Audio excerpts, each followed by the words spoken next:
more than 24 hours after Title 42 expired. Tens of thousands of migrants are still gathering, desperate to enter the United States. Border officials are doing all they can to prevent the record number of crossings from spiraling out of control.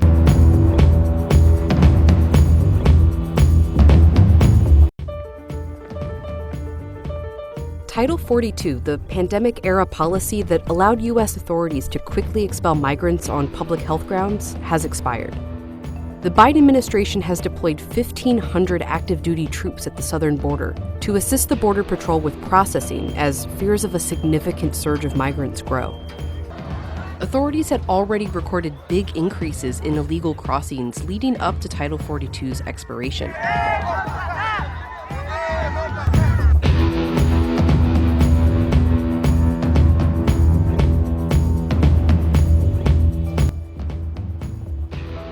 Title 42 is a public health law that was used by the Trump administration to quickly remove or expel migrants who cross the border illegally intending to ask for asylum. The policy's name comes from Title 42 of the U.S. Legal Code, which is a body of public health laws. The Trump administration began using it in March 2020 to turn back migrants on grounds that they might bring COVID-19 into the U.S. Under the policy, most migrants were sent back to Mexico after Border Patrol agents recorded their names and fingerprints. Border Patrol and the U.S. government has been quick to point out it was not an immigration law, so it carried with it no immigration penalties. The measure proved to be far from an ideal enforcement tool. It had the unexpected result of making it easier for non-asylum migrants to attempt repeated border crossings. So if you got caught, got returned, you lived to see another day in terms of your immigration opportunity or chance to cross the border illegally again and make it through.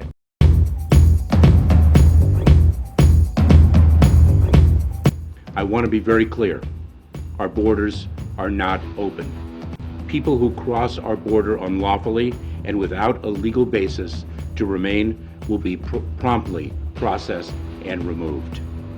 The governors of Arizona and Texas have said that the Biden administration's policies inadequately secure the border, leaving them to bear the brunt of the migrant waves.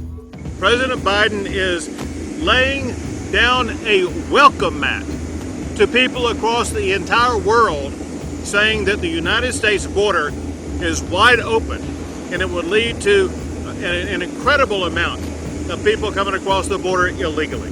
The Secretary of Homeland Security, Alejandro Mayorkas, said the administration is employing a combination of existing immigration laws and a new set of measures to address the migrant surge.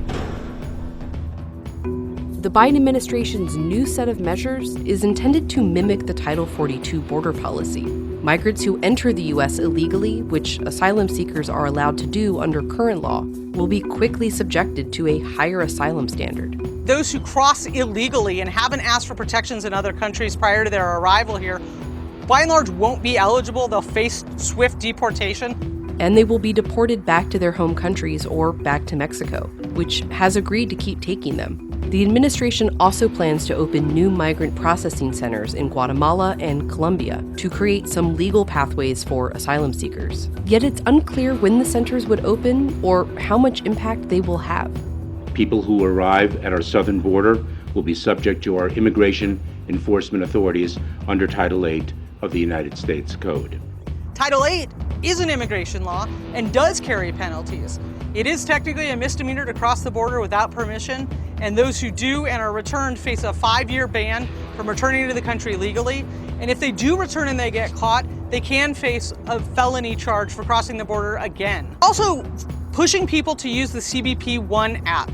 It's an app that you can make an appointment to come to a legal border crossing, a port of entry, and make your case to enter the United States.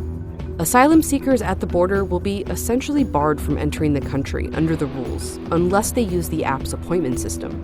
Ahorita como la aplicación CBP tiene muchísimos problemas, está marcando error, no está marcando citas, en la hora se queda trabada, y hay muchísimos errores en esa aplicación.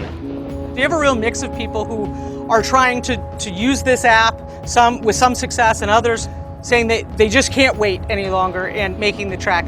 The expectation is that a lot of people will simply make the effort to cross and see what happens.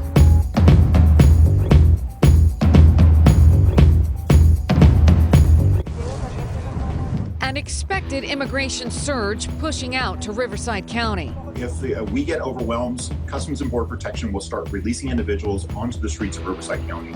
That's something that we definitely don't want. When you have individuals released on the streets, they're left to fend for themselves. But why? The long-standing issue of asylum-seeking migrants landing on the lap of this county. Part of the reason is this. It is home to 3 U.S. Customs and Border Protection migrant processing centers in Murrieta, Indio, and Blythe, a designation of which the county did not seek. In many ways, the swell of migrants started prior to Thursday night's end of Title 42. And the hours leading up to it, more than 200 immigrants entered Riverside County. The county capacity is 300. Riverside reaching its max, working with nonprofits and county agencies for food, clothing, shelter to get migrants through the county within 3 days and onto their destinations. We've learned the last time the county reached capacity, Customs and Border Protection resorted to migrant street releases. Last December 24th and 25th, nearly 130 migrants were released on the streets. Late afternoon, Riverside County leaders meeting, pleading for more federal funding, sending this letter to President Biden. Riverside County trying to mitigate a crisis. Riverside County has several migrant processing centers, one in Murrieta, Indio, and Blythe County. Officials reported processing more than 300 migrants today, which exceeds capacity. In an effort to relieve pressure on the border, authorities are transporting asylum seekers to other parts of the country. Meantime, Republicans are blaming the Biden administration for not passing a GOP border bill. Democrats say the Republican proposals are too punitive towards asylum seekers.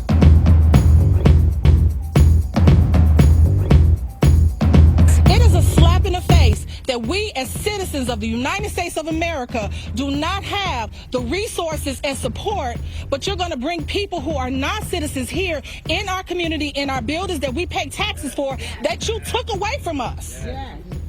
That is completely unacceptable. We are in a humanitarian crisis right now. The black people in Chicago are bleeding on the streets. Tonight, scenes of despair and determination at the U.S.-Mexico border continue. To the crisis at the U.S. border, now overwhelming communities thousands of miles away. More buses carrying asylum seekers arrived at the Port Authority bus terminal here in New York, and more are expected.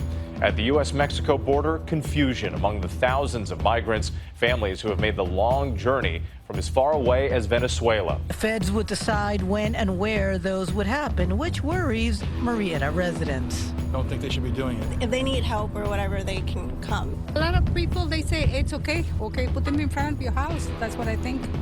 As if you like it. It would affect the city and us that we live here. I'm an immigrant myself, so I agree that we need to have a law that helps those people. I think they should wait and do it the legal way it's supposed to be.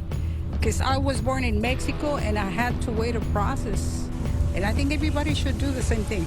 Developing tonight, outbursts and outrage at a community meeting in South Shore over a housing plan for migrants. The debate comes as the city deals with the crisis of where to put migrants bussed in from the border. A packed house at the South Shore International College Prep High School. The crowd voicing their opinion, strongly opposing the addition of migrants in their community. I am just outraged. I'm outraged, and I don't understand why our community was chosen. It is a slap in the face that we as citizens of the United States of America do not have the resources and support, but you're going to bring people who are not citizens here in our community, in our buildings that we pay taxes for, that you took away from us. That is completely unacceptable. We are in a humanitarian crisis right now. The black people in Chicago are bleeding on the streets. Ya buscar un bienestar para los niños. ¿Ustedes trataron de entrar por la aplicación CBP One? Sí, pero ha demorado mucho el proceso. Está congestionada la aplicación, cuenta muchas citas así. ¿Y decidieron entregarse? Sí. ¿Qué es lo que esperan? ¿Poder pasar?